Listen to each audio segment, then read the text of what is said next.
The best way to destroy the West is through its own goodness and highest principles. If you come in through the door of free speech, that's a very valuable cudgel that you wield. If you come in through diversity, which is in one context and definition, is in fact the beauty and power of America, which is different than when Trudeau says it, because America it is, and you come in through that trap door, it gets very difficult and the arguments get complicated. People's reference points get jumbled. So it's like every protester isn't John Lewis, right? Everybody we start to get confused about which things are off limits and which things aren't.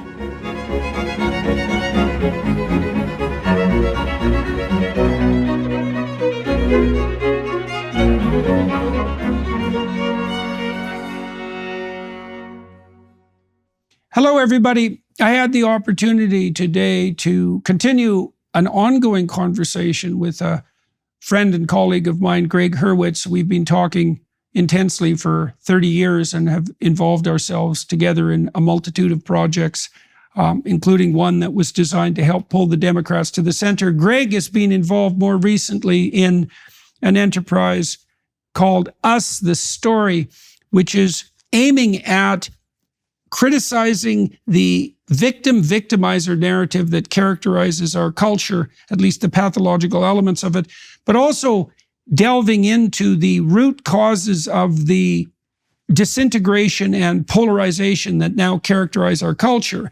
Now, some of that's a consequence of intellectual movement, but some of it is actually facilitated by a series of bad actors, and those involve people who are agitating directly and consciously, as well as indirectly and unconsciously on the international front.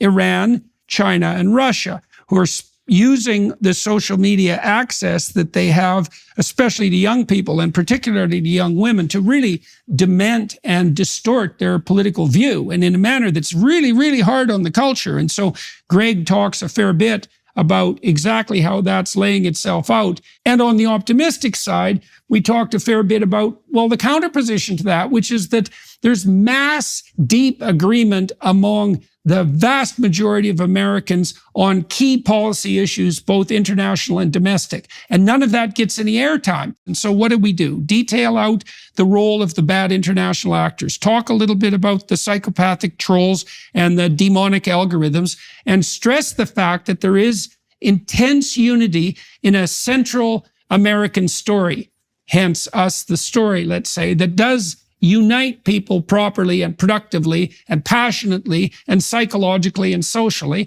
and that there's reason for real optimism in that regard. So join us for that discussion. Well, Mr. Hurwitz, we meet again. It's good to see you. We've been talking for a long time about polarization and trying to ameliorate it, and probably adding to it too, inadvertently, because that's always a problem. When the feedback loops that are producing something like polarization get raging, that's a good way of thinking about it, it isn't always obvious how to rectify that without amplifying it. It's a big problem. And so I've seen a tremendous increase in the power of that polarization process since October 7th. And we've talked about that a lot, how that might be addressed.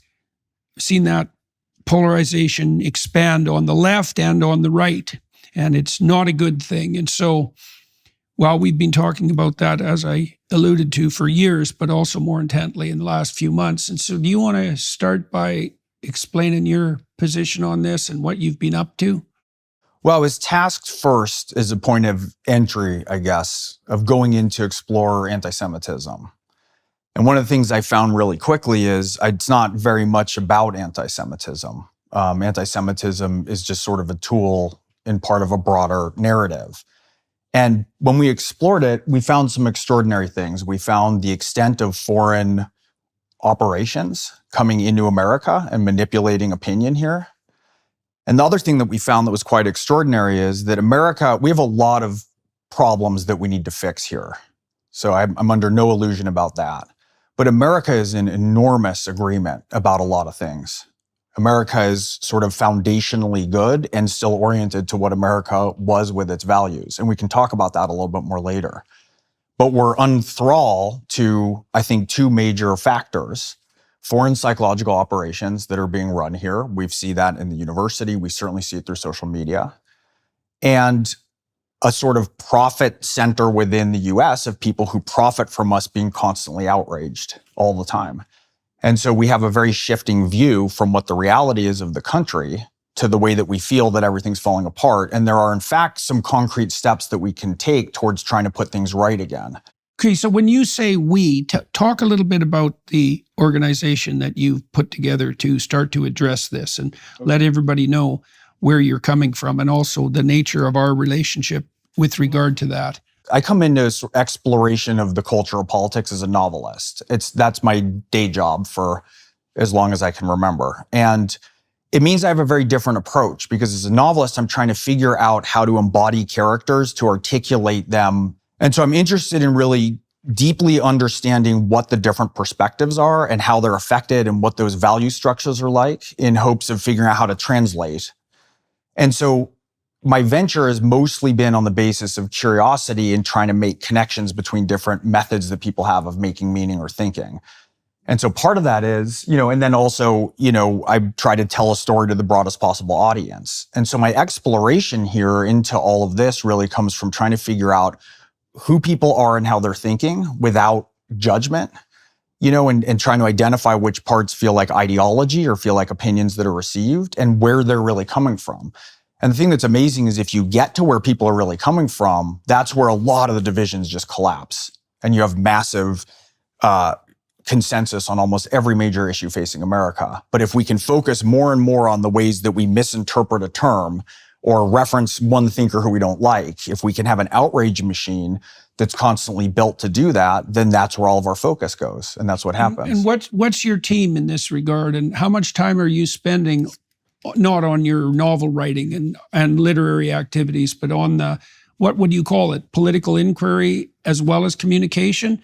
I'm curious about your strategy for doing your background research, for example, but I'd like to know about the team, or everybody needs to know about the team, and also give us a scope of your activities over the last 6 or 7 months. Yeah. Okay. So I work with the team.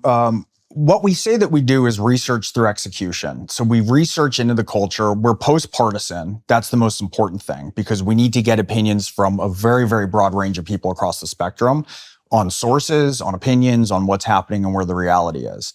So that's immensely important.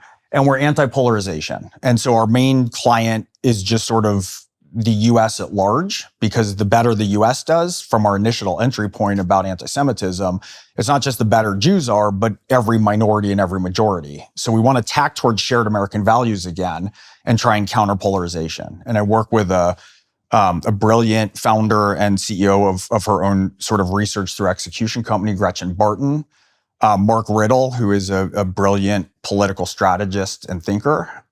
Johnny Pottins is running the studio part of this. And so we do, polling, psychometrics, research. We go all across the ecosystem. We have to talk to people way on the right and way on the left. And we take a big consensus.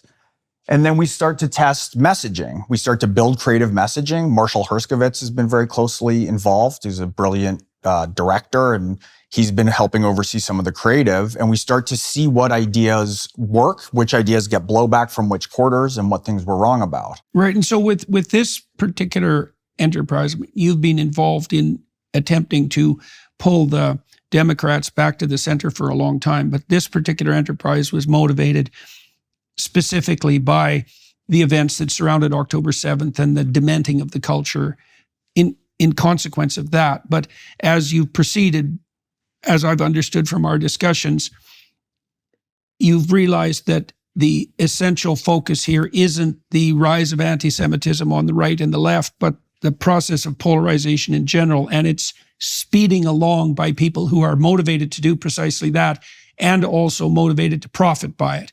Some kind of evil dynamic between the two. Yes. And that's fair. That's fair. So one of the things we've talked about is the fact that the rise in anti-Semitism I've always regarded that as the Jews, for example, as canaries in the coal mine, because they're the perennially successful minority. And my sense is that when the mob on the right and the left comes for the Jews, that's a prodroma to the mob coming for the successful in general, and that anti-Semitism is a manifestation of something that's much more fundamental that should be addressed rather than something that should be considered in isolation. And so we've talked about that a little bit. So you've been delving more into what we might call the victim-victimizer narrative, for example, as well as the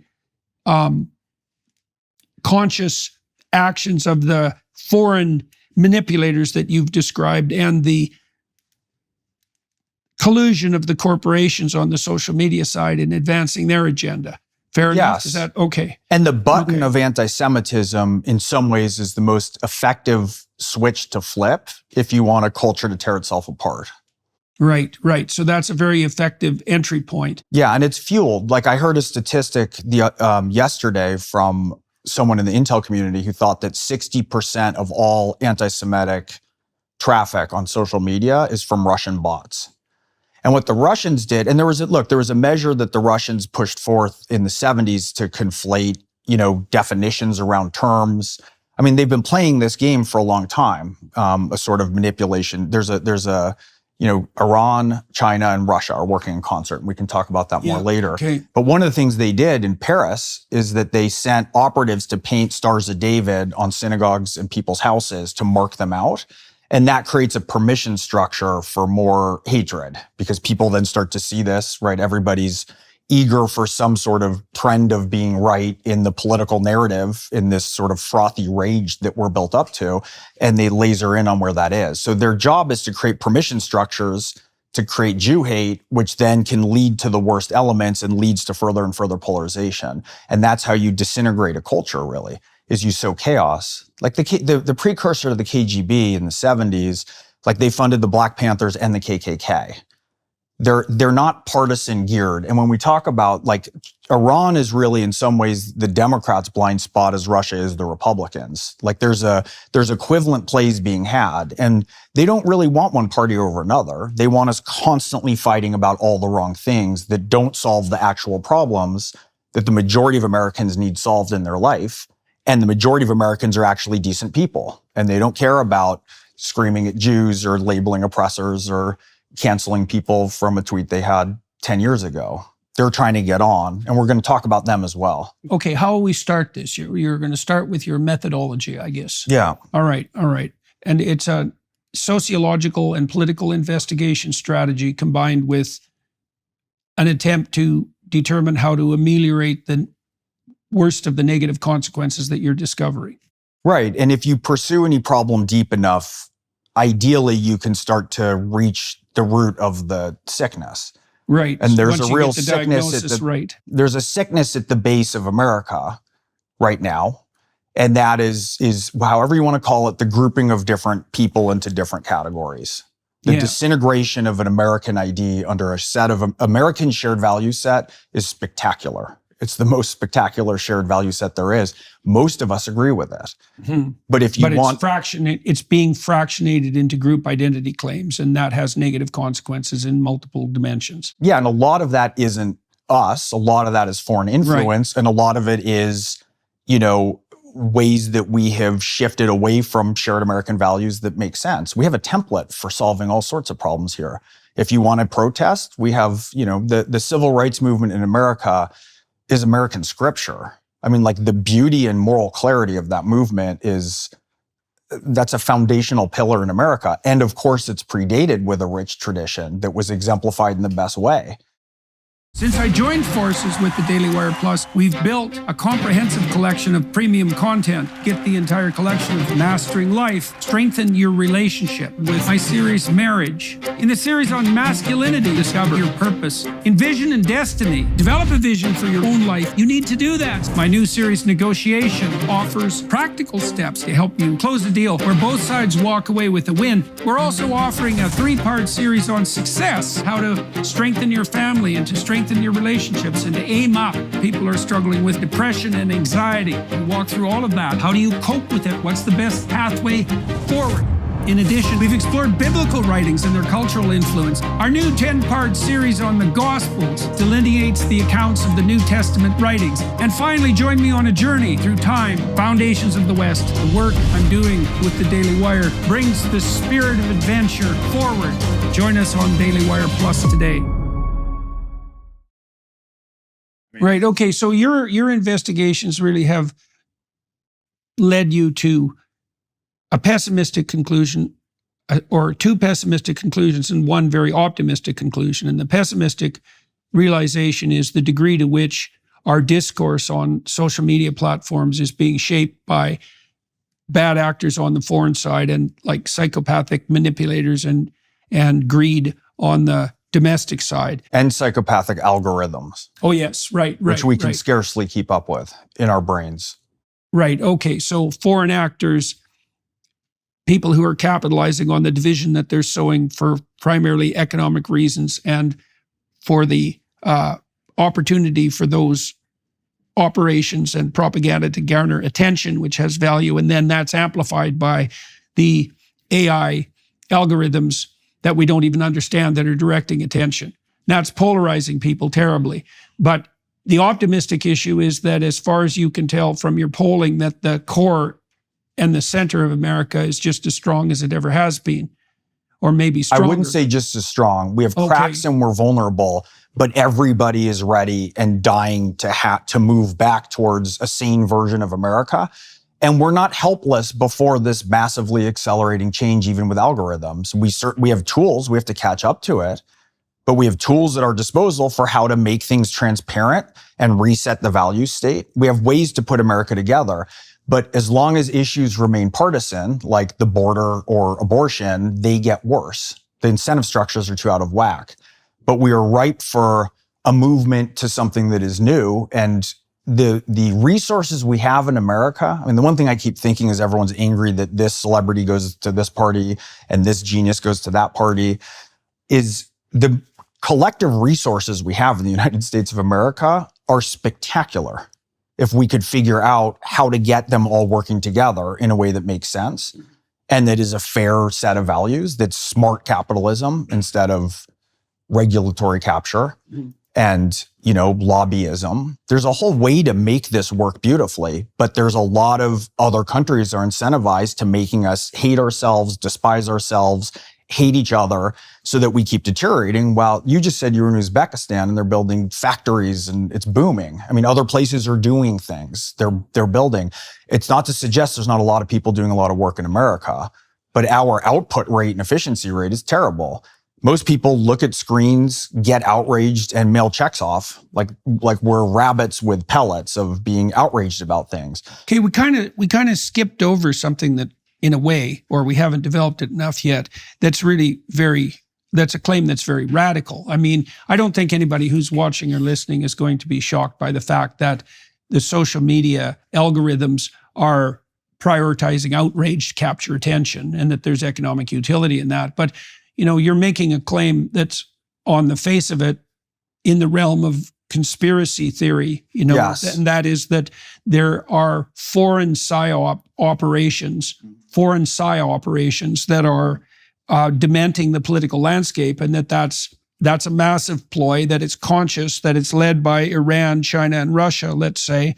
And so maybe we can, let's break that down. Yeah, let's do that. And because I would really like to see you prove that. So the measurements, the first thing I should say is that when you're measuring how a culture thinks and moves, it's incredibly complicated. And so obviously, right, you can push pull. I mean, you talked a lot about this early in our methodology for outreach to, one, not make things worse. And two, I remember we showed you a poll from antisemitism in the 30s. And it said, do you think Jews are clannish? Do you think Jews do this in business? And you looked up and you said, I'm pretty sure if people weren't anti-Semitic before taking the survey, they would be afterwards. Right, absolutely. How you form questions inform, right? And they set the stage for dialogue. And the idea that a question can be neutral, I mean, we're veering into postmodern territory here, but we do have that when we get to the agreement piece, as well, that how you phrase things matter. So the first thing is we have an approach that is based on genuine curiosity for the longest term good. We do. We're not like sort of That's what we're in it for. And so we make inquiries. There's a bunch of different things you have to study, and then we try and fill in all the missing pieces as best we can. But I think that it's overwhelmingly compelling what the case is. But we take polls. Gretchen does stuff for some people aren't as articulate in polling when we do the focus group, aside from the polling, that she has them bring up and do visual representations of how they're thinking. There's a bunch of means of ingress that we try to have from all different sides of the culture. Small focus groups, running stuff by you, running stuff by progressives, running stuff by leaders and people on the street. And so it's a combination of polls, but I want to highlight a few things or approaches.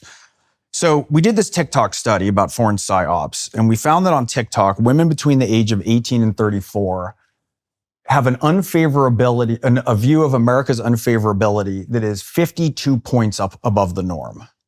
So think about what an extraordinary outlier that is for one demographic group, right? Opinions about Israel and Jews follow, as they often do, right? So, little Satan, big Satan, they're tied together in this sort of obsessive focus of deteriorating that particular value set, an American value set. And so we were wondering why that was. Yeah, so let's just reiterate that a minute, because it's a striking finding that shouldn't be glossed over. So you've identified a subset of the American population, which is very large, women between the ages of 18 and 34. So all young women, fundamentally. Who also are opinion setters in a variety of ways that are important for the culture and how the culture. Right. And that you've seen that their political views about the U.S. and about Israel, for example, given the state of the Middle East at the moment, are wildly skewed in contrast to virtually all other demographic groups in the United States. Mm-hmm. And that they primarily get their information from TikTok. Well, that's the punchline. Yeah. Okay. So when we went to go find it and find out what accounted for this, they were 2 standard deviations above the norm on getting their information from TikTok. Now, TikTok, as we know, is owned by China. And China exports very different TikTok than they import. They import broccoli and export crack. Mm-hmm. So the students there have a time limit on it. The last time I checked, it was 20 minutes a day. And all the information is educational. But they export stuff with choppier and choppier views. And it'll be like, girl in bikini, was Hitler good? I mean, it's vacillating constantly between all sorts of sort of junk food. Mm-hmm. And so that's an effort to, you can shorten our kids' attention spans. And how much of that do you think is a consequence of the relatively Wild West status of the free market of ideas in the West, and how much of it? The best way to destroy the West is through its own goodness and highest principles.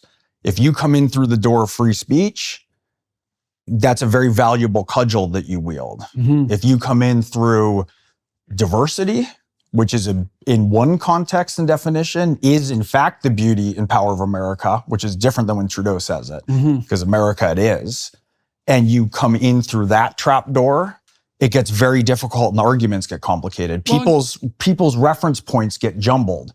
So it's like every protester isn't John Lewis. Right? Everybody we start to get confused about which things are off limits and which things aren't.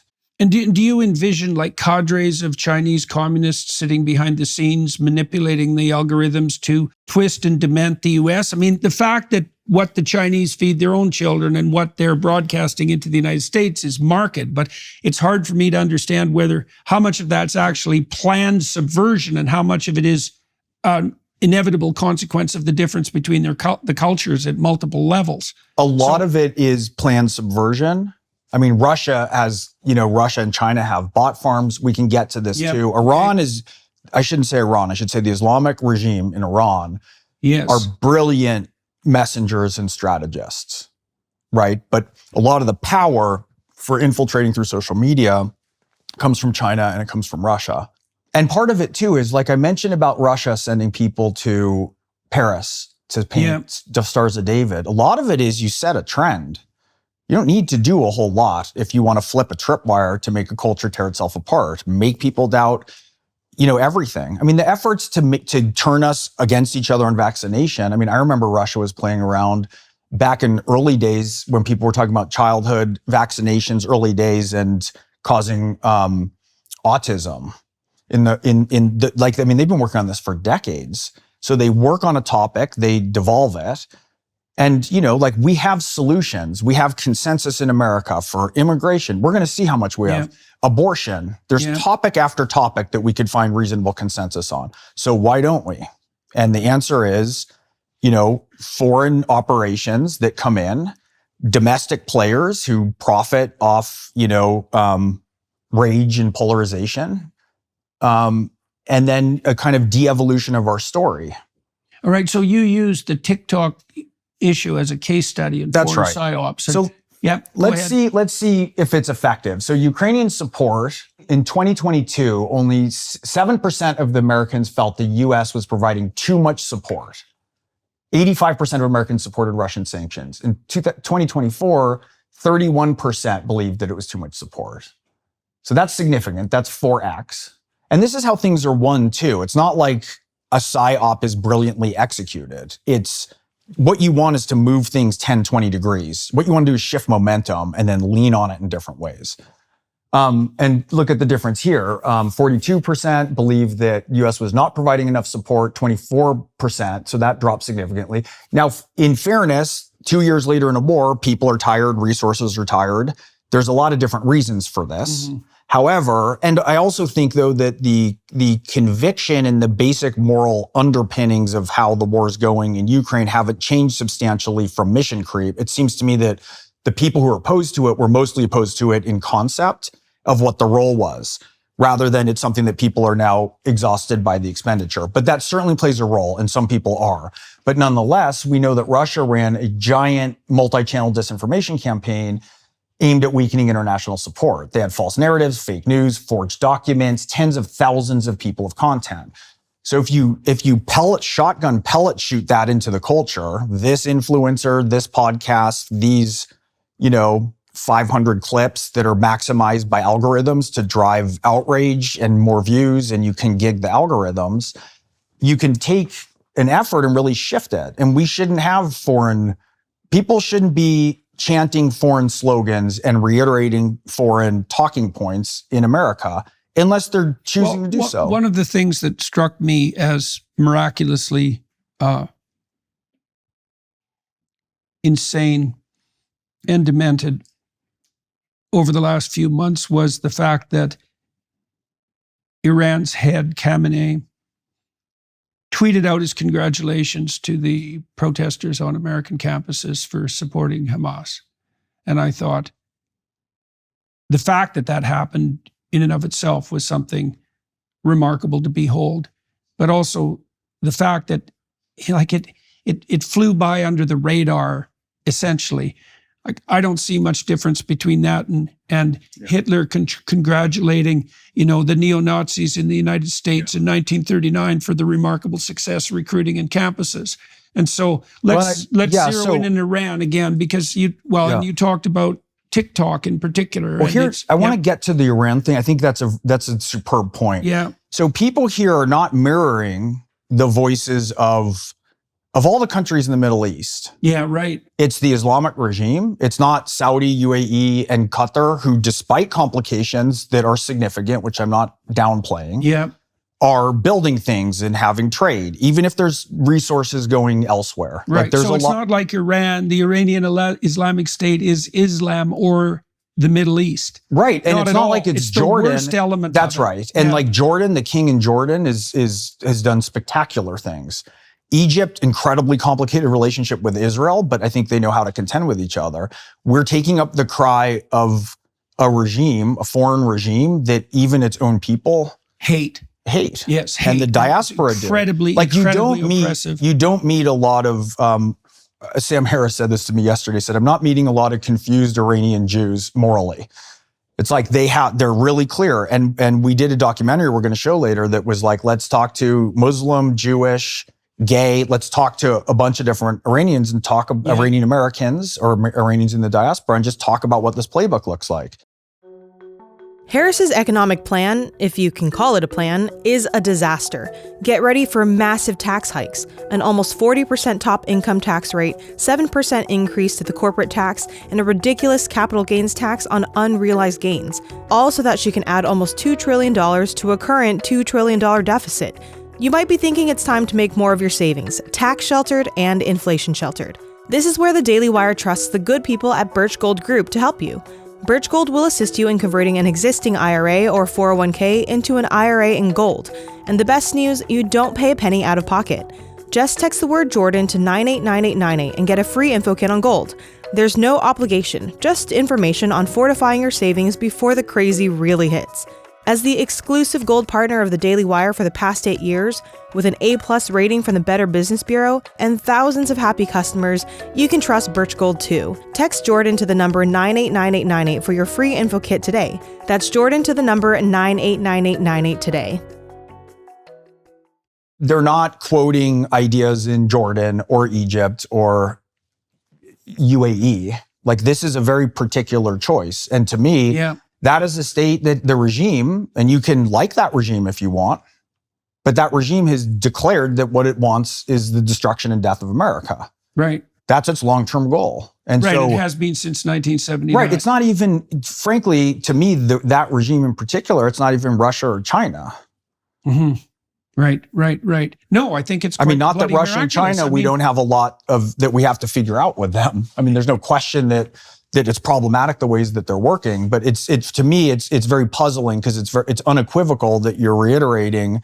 And I'm not saying that this is all protesters, and I'm not saying this is all people who are taking positions for Palestine and arguing on behalf of Palestine. I'm saying that the thread of people within that are vocal and are reiterating statements from a regime that has its express long-term goal, the destruction of America,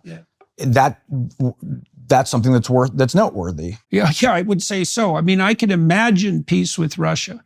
It's harder for me to imagine long-term peace with China because the Chinese are communists, and that actually turns out to be a problem. But I still think that's But we do a lot of imaginable. trade with China. Exactly. And China's amazing. Quite pragmatic. But Iran is a different issue, the Islamic State there, because their stated goal is enmity. There's no desire whatsoever for peace. They're after a kind of total and genocidal victory, and they're declared enemies of the United States and have been forever. And they're the no ones saying it. that. Yeah, it's not like we're inventing this and labeling them as such. This is by their own definition. And by the way, the long-term relationship with Iran, I think, is at some point, I think is going to be incredible. The Iranian people are amazing. Mm-hmm. Right. An educated population that was headed in the right direction until the 1979 revolution, which has been quite the ongoing catastrophe. Right. And so, so how do you see the practically speaking, how do you see the trail of causality, let's say, between the Iranian manipulators behind the scene, TikTok, American young women, and let's say the campus protests that have been going on forever everywhere since October 7th? It's important to acknowledge that America isn't a hapless victim in this. Like, we have not done a good job minding our institutions from capture and corruption, institutions from the left to the right. So we have plenty to do with this. I'm not suggesting that we're just sort of hapless victims in all this. If we had stayed on top of, look, what we allow with kids with the internet is so insane. I mean, imagine if you're 12 years old and your parents were like, you're going to go to school, but you're going to have in your pocket unlimited porn, access to the world's greatest terrorists who can talk to you in person. And the world's greatest criminals. Right. And it's designed to shorten your attention span. And it's in your pocket, it's in your desk, it's in your locker, it's in the bathroom at school, and we can't do anything about it because free speech. Mm-hmm. That's an asinine position. And there's people like Jonathan Haidt, who clearly is brilliantly delineated where and how we can have this be one tool of communication. Everything's not a free speech issue. This isn't the Nazis marching during Skokie, where the ACLU, back when the ACLU was rigorously for free speech, defended their right to march. That's not this moment. This is kids who don't have developed brains yet, and we're blasting them with all sorts of information, and we have allowed that. We've left the door open, I think that a lot of Americans are ready to start to figure out how we can close that door through reasonable dialogue, if we can find it through like the rage industrial complex.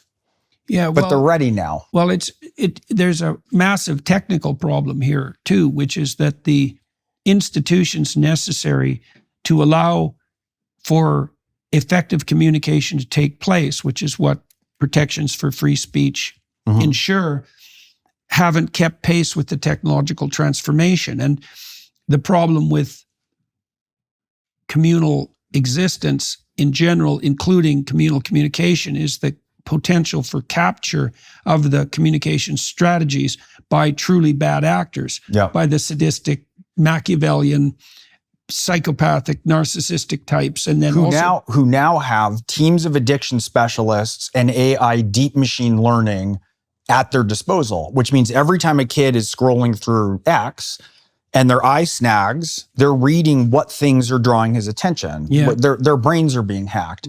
I don't think you can actually be on certain kinds of rage social media and be sane while you're on it. I don't think it's you that's having your thoughts. And we're letting this go to kids unmitigated. And you think that's particularly true of TikTok? TikTok, Twitter. I mean, look, it depends where. You can go down a podcast rabbit hole. You can go down it on YouTube.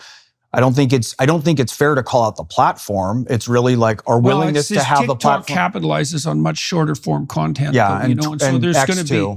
Yeah. So I think there is a relationship. But maybe it's onboarding to go deeper into YouTube and because that's fair enough.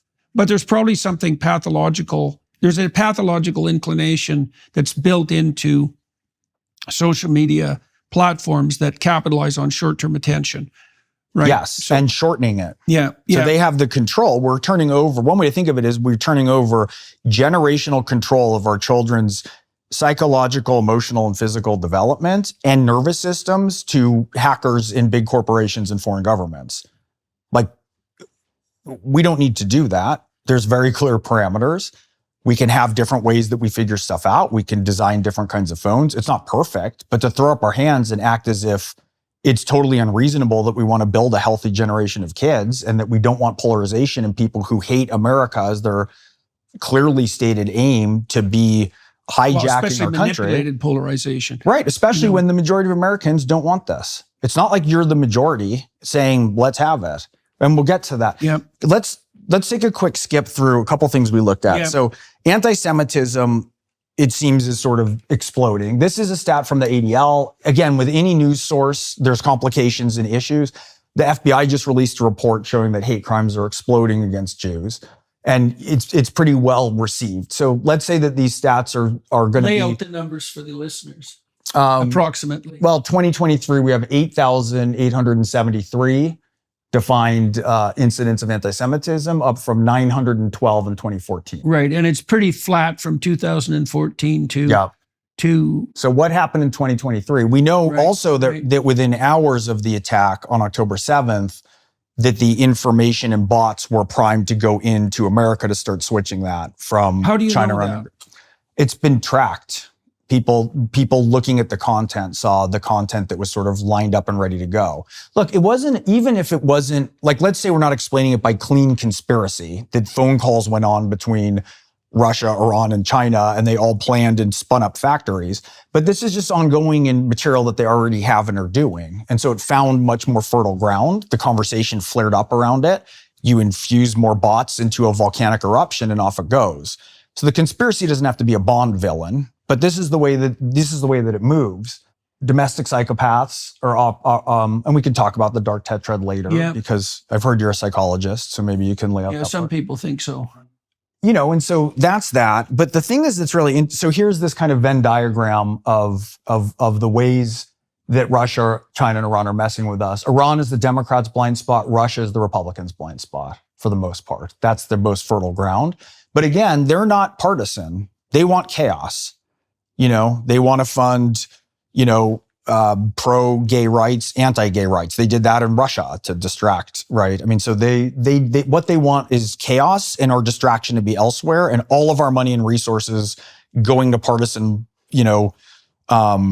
organization, like just getting all of our rage focused on one outcome. Because if you get angry enough and polarized enough, then no matter what happens, the other side's an existential threat and all other values fall away. How about housing? How about insurance? It's like existential threat. And so that's what they've been driving towards, is this polarization where we hate each other, which is totally new.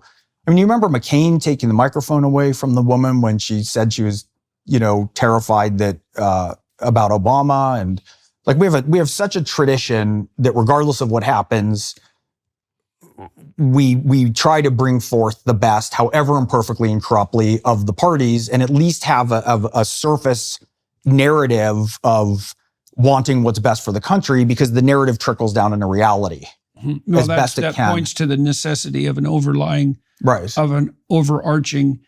union of identity rather than the fractionation of the identity. But if we're not even pretending, let's say people said, oh, it was all pretending. It's like, it wasn't all pretending.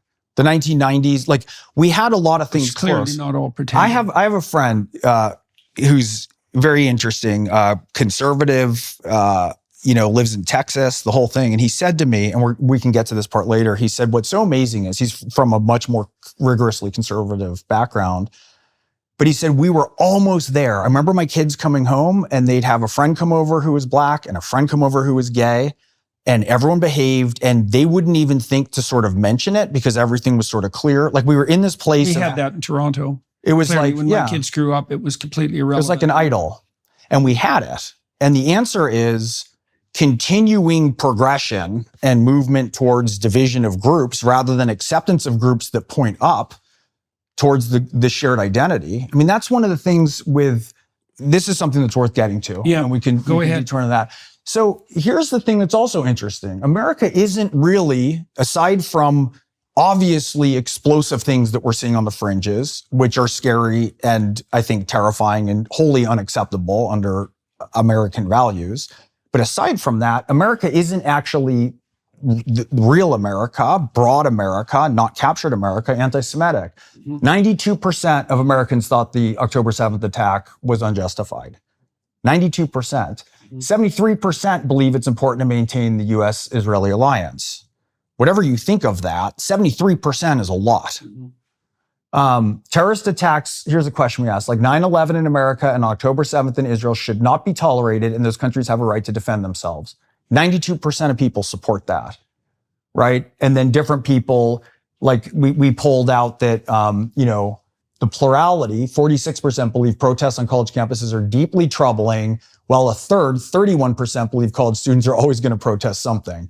So you add those up and you're at 77% of people who are like not on board or understanding that. I mean, these are really significant. However, if you get a good foothold, like when Russia was allowed to paint Stars of David on synagogues and people's houses, or when they sent operatives to do that, there's purchase, there's a foothold, but there is for a lot of things. Jews aren't the only existential issue in America. How did you choose which internet service provider to use? The sad thing is most of us have very little choice because ISPs operate like monopolies in the regions that they serve. They then use their monopoly power to take advantage of customers. Data caps, bandwidth throttling, the list goes on and on. But worst of all, ISPs have the ability to keep a log of every website you visit, and so can a ton of other third parties, unless you use ExpressVPN. You might think you're browsing privately in incognito mode, but here's a wake-up call. Your internet service provider, mobile network, and even your Wi-Fi network admin can still see every website you visit. That's right, your school, your boss, or your parents could be peeking at your online activity. That's where ExpressVPN comes in. It reroutes 100% of your traffic through secure, encrypted servers, so third parties can't see your browsing history. Why is ExpressVPN the best choice? Well, ExpressVPN hides your IP address, making it incredibly difficult for anyone to track what you're doing online. It's also remarkably easy to use. Just open up the app, click one button, and boom, you're protected. It's as simple as that. Plus, it works across all your devices as well, your phone, laptop, tablets, you name it, so you can stay private on the go. And if you need more convincing, top tech reviewers like CNET and The Verge rate ExpressVPN as their #1 choice. I use ExpressVPN every day to maintain control over my personal information in a digital age where data is the new currency. Protect your online privacy today by visiting expressvpn.com/Jordan. That's expressvpn.com/Jordan, and you can get an extra 3 months free. expressvpn.com/Jordan today. See, on the philosophical side, the hallmark of postmodernism is disbelief, is skepticism regarding uniting meta-narratives, right? That's the core definition of postmodernism, is skepticism of uniting meta-narratives. And this insistence that true identity has to devolve down the value hierarchy to something approximating group identity. And then that morphs very easily into a victim-victimizer narrative. And so you can see that this polarization is also being produced by the ascendancy of postmodernism as a intellectual exercise in the universities. And your polling and work indicates that the center does hold and that it's much more solid than people believe, and that to the degree that we accept that postmodern doctrine that there is no such thing as a shared identity in the UK, because the UK people in the UK are debating that now. There's no such thing as a Canadian identity. Our own bloody prime minister in Canada has said exactly that the American identity, the American project is nothing but racist and oppressive. That demolishes that transcendent narrative that actually constitutes social unity, and it facilitates movement towards identity that's based on more fractionated elements of race or sex or ethnicity or intelligence or wealth, whatever it happens to be. There's a million different ways to divide people. And that starts to, it looks to me like that starts to inevitably produce something like a victim-victimizer narrative. And then that expresses itself, for example, in particularly toxic forms of anti-Semitism, sort of as the canary in the coal mine. It looks to me like the causal pathway. And you know, one of the things that you've noted and we've talked about before that's fascinating is the postmodernists did not come in through political theory. They came in through English departments. Right. They came in to attack and deconstruct stories. Yeah, that's fine for one class in a seminar. Like, fine, we can read Derrida and Foucault. But, you know, when I was an undergraduate, it was already creeping in where I, you know, wanted to just take Shakespeare. And I was taught by brilliant leaders in the field, Helen Vendler and Marjorie Garber. And Marjorie Garber would do stuff with playing, you know, let's have a lecture on gender and sexuality in Shakespeare. But she was teaching Shakespeare in a way that was kind of upheld, rather than viewing every piece, every sort of glowing icon in the culture, Plato and Shakespeare, viewing them from a different dynamic that's outside of their genius and their intended work, but as what are the dynamics of it? Douglas Murray said something else, you know, brilliant the other day, where he gave an alternate commencement speech at Columbia when they didn't get to have one, and he pointed up and they have like Dante and Plato, these statues of everybody, and he said, "We think it's so interesting that you students who are here think that you can judge," or not all of them, but some students here think that they can judge Shakespeare, when in reality, Shakespeare should be judging us. We have that wrong. You can't go to school and not learn about things that are greater than you, no matter what they are. But if postmodernism is about attacking the story, that's very effective to study and to read and to think about that as a mode of being, just like nihilism. There's plenty of things we should read and study.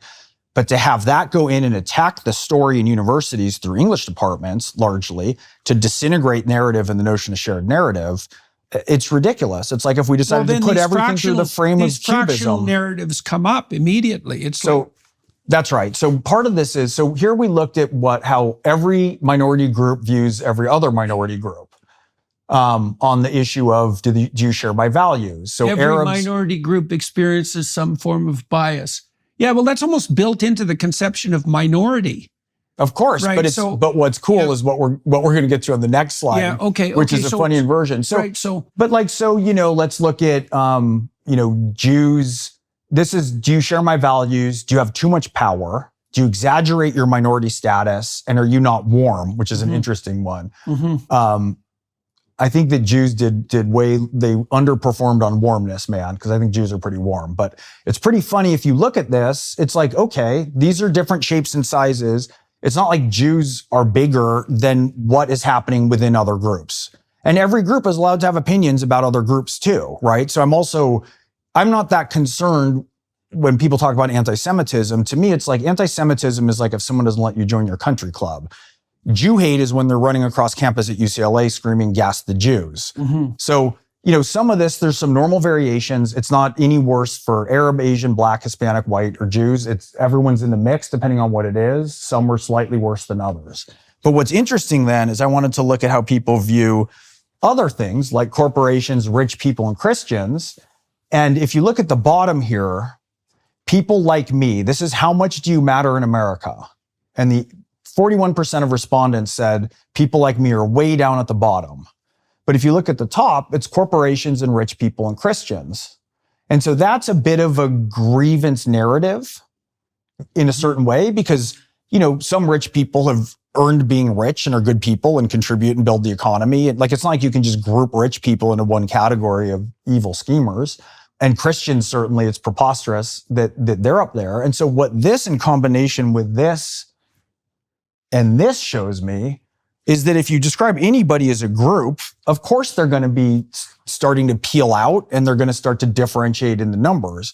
Yeah. And so maybe it's a good idea instead of talking about groups, whether that's Christians or Jews or Muslims, that we talk about American law and the shared value set that we can all move towards, because then things get vastly better. Maybe it's also important, like this points to something deeper, perhaps, at two levels of depth.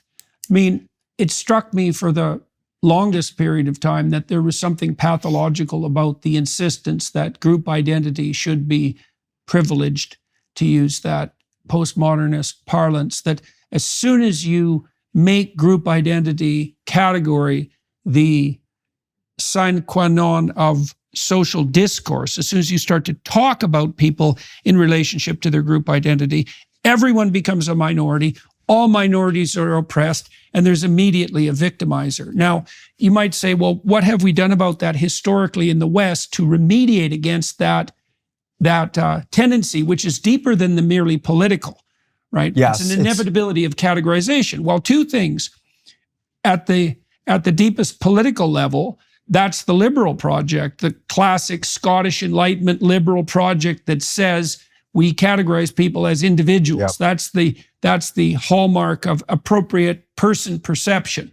And then that's grounded in something even more profound, and that's true technically even for the Scottish Enlightenment, which is the Judeo-Christian idea that every single person, man and woman alike, is made in the image of God. And so there's a fundamental insistence there that when you're looking at a person, you look at them as an individual, a multidimensional individual, composed of a multitude, you might say, of minority identities and positions of privilege, right? For every single individual. That's all amalgamated into treating the person as if they're a soul with intrinsic value that's being given dignity as a consequence of divine fiat. And if you don't do that and you devolve into identity groups, you immediately get chaos and strife and pathology and the sense of personal victimization. And when we talk about places attacking you for your virtue, right? That's the most effective psychological attack, is to attack someone for their virtue. Yeah. Nowhere has that experiment culminated so beautifully and for so long as in America. You can move to New York City from Pakistan or Ireland, and a week later you're a New Yorker. I could go move to France for 20 years and I wouldn't be French. Our assimilation process, the values that we have when done correctly and sanely and not turned into a partisan nightmare, and when we have proper civic onboarding to make sure that the communities are integrated into the American value set that allows us to take in immigrants, which is our strength, it's remarkable. We have the best integrated ethnic non-communities in the world.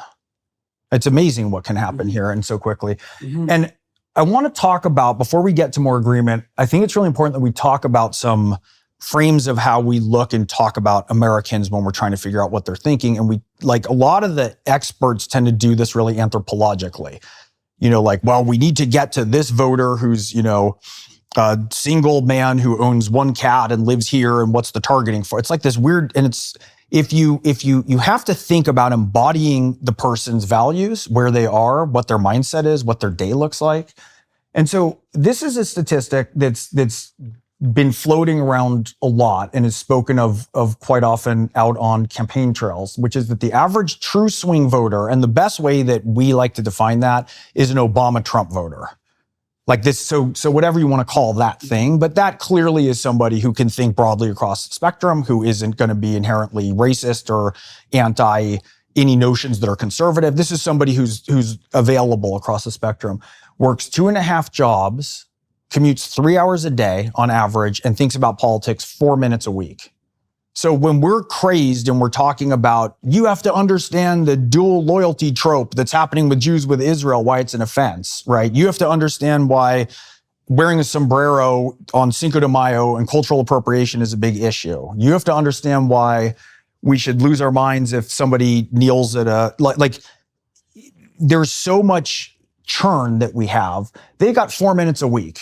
That means what they're doing is solving problems, trying to pay bills, carpooling kids. They're engaged with all sorts of people in reality of different political persuasions who they have to get along with because they don't have the luxury of just, furiously interacting not in the real world. So how much of that political activism per se, Rob Henderson has spoken about luxury beliefs, is to what degree is political obsession a luxury lifestyle? 100%. It just replaced branding because, once the political seeps into everything, the biggest celebrities in a way are political. And so if you lose the ethics of a field, the ethics of doctoring, the ethics of being a writer, once we start to reward more highly the political, which to me, for instance, as a writer, that's the worst of it. Yeah. That means you're writing propaganda. It's the same in psychotherapy, for example, right. Or in medicine. But once political creeps in, then what we're elevating to the highest place for the most people interested in with a lot of the unearned benefits of sudden status grabbing is going to be hard, angrier, partisan. Well, let's just say you're opening up a very big lane for partisan merchants of rage who can gather people around in their moral agreement and in continuing to turn the other side into a monolith, where the other side is both things that, they're every projection for everything bad that happened and you can't conceivably deal with them, and all of their experts are captured and all of their ideas are bad and there's no version of nuance and everything is a cynical play to win power and then take over and do everything. Mm-hmm. And I'm not just talking at a presidential level. Pick a position that we've debated reasonably in the public square. Pick immigration. These average swing voters. Yeah. You said they're called low information voters by academics and media. So here's what makes me angry about that. Yeah. So they're low partisan information voters. A lot of the partisan landscape is polluted and toxic. But to me, that's actually what high information voters are. A high information voter knows and cares when milk is more expensive. They know what's happening at the gas station. They know how the kids at their school are doing. They know what's happening with the peer groups at the school. They're concerned with local issues that are proximal, but real because of that. And reality is where ideology goes to die. And so when we talk about low information voters, to me, it's always so amusing because if you could talk to them and consider them high information voters, you might actually learn a lot more about the things that we need to fix in the ways that can be more positive. And you can figure out where you get points of connection. And you also might run into, stubborn issues where they've been subjected to different ideological stuff. I'm not saying it's like it's not like the myth of the diner patron who's, American down to his apple pie heart, because obviously people have different notions around it and different notions about partisan issues. But they're engaged in the real world and they don't just want real solutions, they need real solutions. If the health insurance company denies your claim 4 times and you can't get to it because you're working 2 jobs and you have a special needs kid, you're not engaged in all this. You can't take up every... Why do you think the average swing voter has 2.5 jobs? I think that they're scrambling to make things work and they're willing to try Obama and Trump. So because they're scrambling, they're likely to be more experimental. Well, and also that they're seeing that no big ideological answer is solving real problems. So yeah, they're not locked in to say, I got to be a Democrat, I got to be a Republican. What kind of percentage of the voters are these swing voters? Oh, I don't know that statistic. I do know that the election will likely be decided by 9 million voters in 7 swing states. Right. So that's presidential. So that's 1/3 1/30 of the population, something like that. So about 3%. And what's weird is that 3% actually represents a lot more where America is, the rest of America, who's looking at, trying to figure out what to do. So even though they're inclined to vote differently, it's not like people we need to keep moving America towards the middle in discussion of what shared values we're going to have, no matter what happens. There's a lot of work in front of us the next 4 or 5 years, right? There's a lot of work to resuscitate and make this country unified again in certain ways. And there's concrete steps we can And that has to be done regardless of the outcome of the presidential election. No matter what. We don't have a luxury to just wait 4 years. We have to be incredibly vigilant about what's happening right now. There's bad players massing. There's people on the world stage who are seeking to outperform and disrupt, and some destroy us. And we don't have time to be having an endless food fight in the cafeteria on virtually every platform of engagement. And people, I think, will be immensely rewarded who step forward. But the problem is a lot have not been, right? There's a lot of penguins have been jostled off the cliff. But I think that if somebody strikes out with bold leadership and continues that consistently, and everyone's got different opinions about who's doing that more or less in the political space. Well, do you see positive signs of that? Let's see if we can be optimistic in a bipartisan way for a moment. Do you see signs of that on the Republican and the Democrat sides at the moment? I mean, with the Republicans, for me at least, what I see gathering around Trump is a team of people that pull the emphasis in many ways away from Trump himself. Trump has ex-Democrats surrounding him. You could argue that he's an ex-Democrat himself for that matter. And so I can see a consensus that consists of a multitude of different ideas, many of which are arguably more core to the American, the Central American enterprise than before. I could see that developing around him. And then on the Democrat side, we've talked about this a little bit. Well, do you want to discuss what you see happening, for example, at the DNC and with Harris's attempts to make hypothetical attempts at least, which is at least something, to move things more to the center? Well, I think that very clearly the DNC was an expression of a movement back to the center. And so why do you think that was clear? What was clear about that to you? There's a counter argument that people make where they say this is all cover for a secret Trojan horse Marxist operation to take over America. And to me, it's like projection for me is when someone's a monolith, but two things at once simultaneously. So she can't be, a vapid empty vessel with no brain who also is the mastermind of smuggling in another agenda. And so part of what happened, this is just a differentiation issue. Do we want to decide that she's purely, evil in a monolithic way and that nothing can be learned? Well, then you don't have anywhere to go. But she clearly moved towards the middle on a number of issues. People were chanting. She had the parents of hostages on stage. Her husband, Doug Emhoff's children and her stepchildren were on stage during that. That was a big moment. Who she chose to have speak was a big moment. Why who she chose to have speak? Every speaking engagement at the DNC is a carefully orchestrated set of real politic calculations. And so is it different than if she hosted, Islamicist protesters on stage? Of course it's different. Of course that's a different image, and it's naive to think that it's not the result of protracted negotiations and power dynamics that happen behind the scene. And so even if she's staging it, and a lot of people, rightly, I think for anything that happens in the political sphere, are cynical that represents sort of a true more center. In my estimation, I think that her behavior and movement around 2020 was an aberration from where she is. She's a prosecutor from Oakland. She moved sort of too far in a sense of views, but I think this is more of a return to where she naturally is. And I think people also have to be able to learn and make adjustments. Well, and the overarching issue is, regardless of all that, in some sense, the battle to move the political system toward the center has to proceed regardless. That's right. And or we know what the consequences are. Look, veterans were on stage. Alyssa Slotkin got up and spoke about USA. Who she chose and who she had there and what was said represented a very moderate, ready view of America on the stage. Now, that's not to suggest that there's not problems. It's not to suggest that I don't understand cynicism. It's not to suggest that everything is solved. But what we're talking about is where we are seeing movement. Well, and that's also the view that we're attempting to delineate and promote with regards to the material we're walking through today. What is the central core? Now, I want to return to... Can I say one more thing about that? Yes. So, the other thing that matters is, we were talking about this, the message matters. And so, like I was saying, it matters what happened at the DNC, for instance, but the message that she's promulgating has been met with very wide approval by Democrats and by other people. So she's choosing a path that the messaging that's people chanting USA, people chanting bring them home.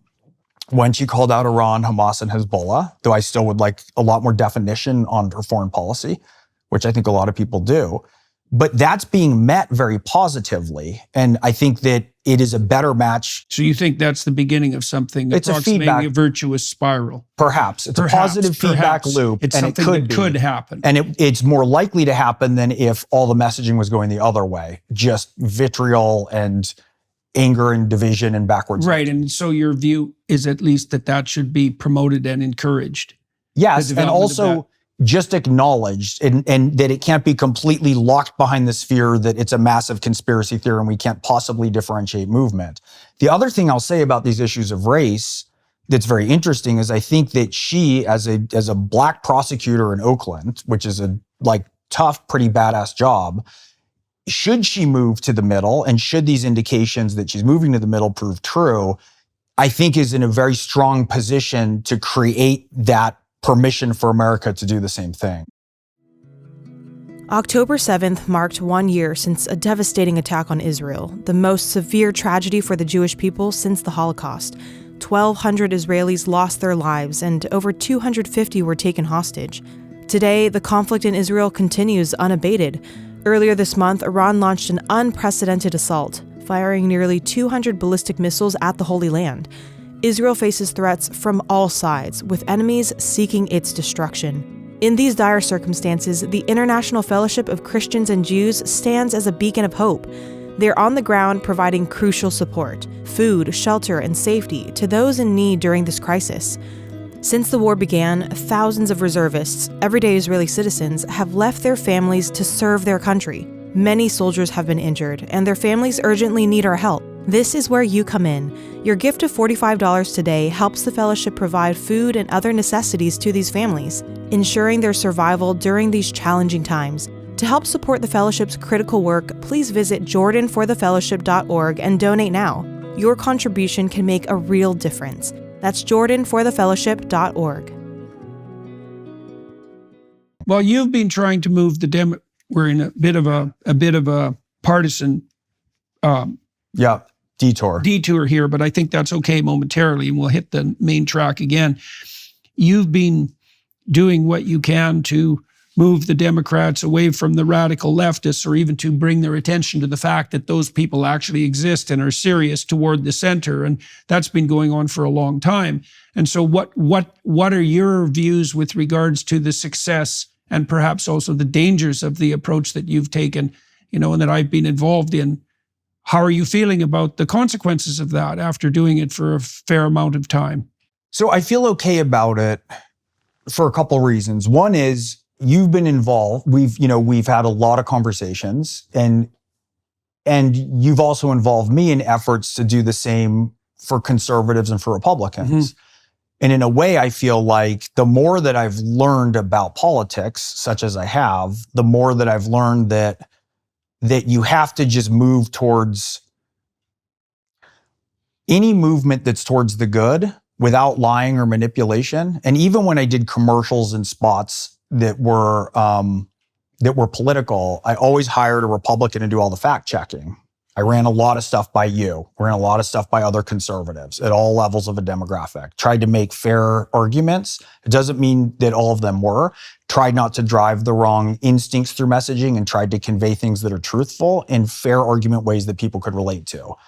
To me, and I didn't make it, like when I do partisan work, I don't make any money or virtually nothing also to make sure that I don't have a weird incentive structure. Mm-hmm. And I'm helping anytime that the phone rings from you with people who you think are good faith players within the Republican Party or conservatives, of which I've met an enormous amount, who've had huge impact on my thinking. Mm-hmm. And so in a way, we're a conduit of ideas back and forth between both parties. And so, and this is a continuation of that. It's a continuation of that work from an even more post-partisan perspective, which means I do certainly have my own political ideas and preferences. They're just not, I just don't view that as what's important. So I can better report on what other people are thinking than offer my own individual opinion. So part of this is identifying the pathological players at the fringe who are amplifying and capitalizing on division, as well as identifying, delineating, and strengthening the center. And that's a bipartisan attempt.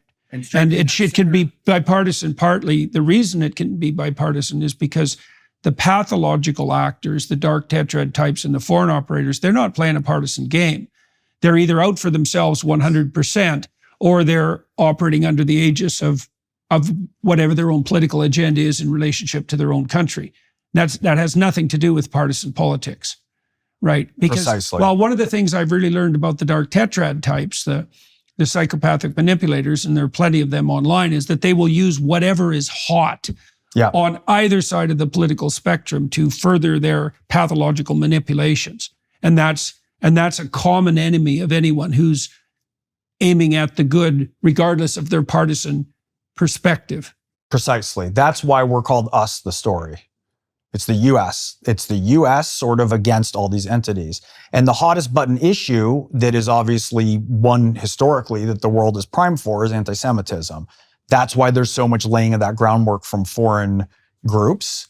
And are there old hatreds that emerge if permission structures are granted? Of course. And are there domestic players who hate Jews? Of course. But you're allowed to hate Jews. You just can't break the law. Like, go hate them from your apartment. You don't get to deface property or menace people or make true threats to individuals or fight and assault law enforcement officers. You're not allowed to do that here. We don't do that. That's not an American playbook. And however vehemently you feel in your hatreds, you're not in a morally superior position than Martin Luther King, who managed to conduct himself in a different way in the service of what he was trying to show America under far greater threat. So we don't get a free pass to do that. It's not how America works and functions and resolves issues. This is not us. Right. So one of the things that's emerged too, it appears to me, as a consequence of the work that you've done, is a much more detailed appreciation for what constitutes the necessary center and ideal. Right. And that there isn't anywhere near enough attention being focused on that. I mean, it's not surprising in some ways, because it's easy for the things that everyone takes for granted to become invisible. And that is what happens to things that people take for granted. Yes. Right? Is they become invisible. That's actually what them being shared constitutes. That's right. But then if they're under assault, people have criticized my work, for example, the more supercilious intellectual types for merely stating the obvious. But I can actually appreciate that as a criticism. Yeah. That is what I think I'm doing, is I'm stating what should be obvious, but also mounting an explanation for why it exists, and then also defending it. And that seems necessary at the current time. I guess the positive dovetailing with your work at the moment is that there is a vast pool of shared principles that constitutes. That's right. That's actually what you're laying out, is what constitutes the core of American values. So here we go. Let's just jump right to it. So 80 to 100% of Americans agree with the following. This, by the way, is all in the 90s. Okay. So I believe in freedom of speech and religion. 100% agree. I believe in the freedom to vote and having every vote counted. 97% agree. We should stop scam phone calls and texts and loopholes that allow such activities. 97%. I believe in investing in our kids to ensure they have a brighter future. 98%. So one of the lessons here is, don't phrase your polling like a partisan jerk, right? Start with what's shared upon, and then we can build, right? So if we say, sex offenders belong in jail, 96% agree. if we try to ask, I believe that success from hard work should be rewarded and emulated. 90, Right. Well, that's a very interesting phrase because it implies that success can derive from hard work, yes. which is, of course, something the radical leftist communist types are always attacking, anybody who's anti-meritocratic, so that success from hard work is actually a real thing. We know the best predictor of long-term life success on the personality side is trait conscientiousness. And so my suspicions better are healthcare, longer marriages, longer lifespan. I mean, like conscientiousness is, it holds the world together. Right. Well, I think too, an index of the health of society is probably a correlation, the size of the correlation between conscientiousness and life outcome. Right. The higher that correlation, the healthier the society, because you're rewarding people that can delay gratification, will invest in the future, keep their word, who are diligent and industrious. So if the correlation between conscientiousness and success in your culture is zero, then your culture is pathological. And that's a more conservative value, predictive for conservative. That's the center holding. However, that's also for the fringe to thrive and for high openness ideas and people to get in and permeate the culture, so that the culture can navigate complicated change and it doesn't become brittle and shatter. Well, it's also the case that without that core solidity that the conscientious provide, the open people can't manage, because you can't afford, if everything's chaotic, you can't afford experimentation. It's only when the center is really, really stable that wild experimentation in the arts, for example, is possible, because otherwise it becomes so threatening that it tears the culture apart. Or the conditions aren't met to even allow it. Like the number of conditions that need to be met in a culture for me to do my job, which is be a novelist, are extraordinary. It's ridiculous. And so one of the biggest things that I've learned... Well, that's why, what are your royalties? 4%, 5%, 10%? 15. 15%. Well, it depends on, It depends. Okay. So the reason I'm pointing that out is because you write the books, but 85% of the book revenue goes to other sources. And you might say, well, that's radically unfair because it's your ideas. It's like, no, the fact that 85% of what you're producing is distributed to other sources is an indication of just exactly how much of those other sources your freedom as a writer actually depends. That's right. And it's kind of a shocking thing to realize, because you think, well, I had the idea. It's like, great.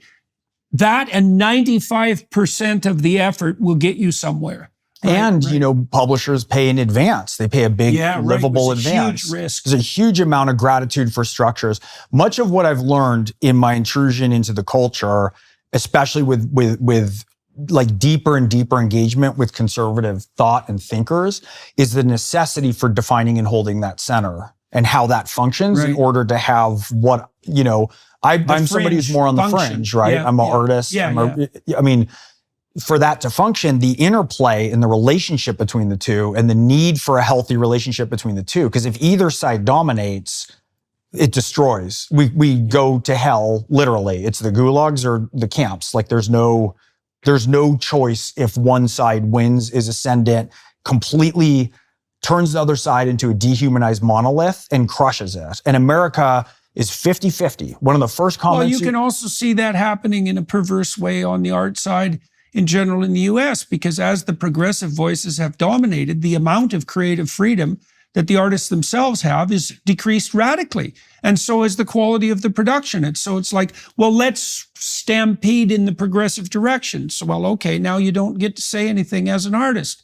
And everything becomes dull, and not only dull, but hateful and depressing. I mean, I've talked to so many people in the arts community who are demoralized to the nth degree because they don't have that creative freedom of expression that is so perversely associated with the necessity of maintaining that core conservative Well, I thought center. this very much when you and I went to Comedy Mothership when we were in Austin. And you have every shape and size and orientation on stage, making fun of every shape, size, and orientation. And it was right when there was the Tucker Carlson, Daryl Cooper interview. It sort of exploded online. And it felt so much to me like it was this, that the psychopathic algorithms can lead to explosions of people picking up all sorts of taboos. Like, how about if women shouldn't vote? How about if men should be pimps? How about if we can hate Jews? How about Hitler was a hero? Like, so it's picking up different things, but just because you can doesn't mean you should. And when we were at the Comedy Mothership, I was watching, first of all, the mood in there is spectacular. It felt like a comedy club from the 80s or 90s. And everybody was making fun of and dancing around all the taboos. And that's the way that you make it safe. That's the court jester in Shakespeare. That's the play. And that's how we can approach ideas. If we joke and make fun of our ethnicities and orientations and proclivities and all the taboo topics, we make them safe. We laugh among ourselves. Our nervous systems are relaxed.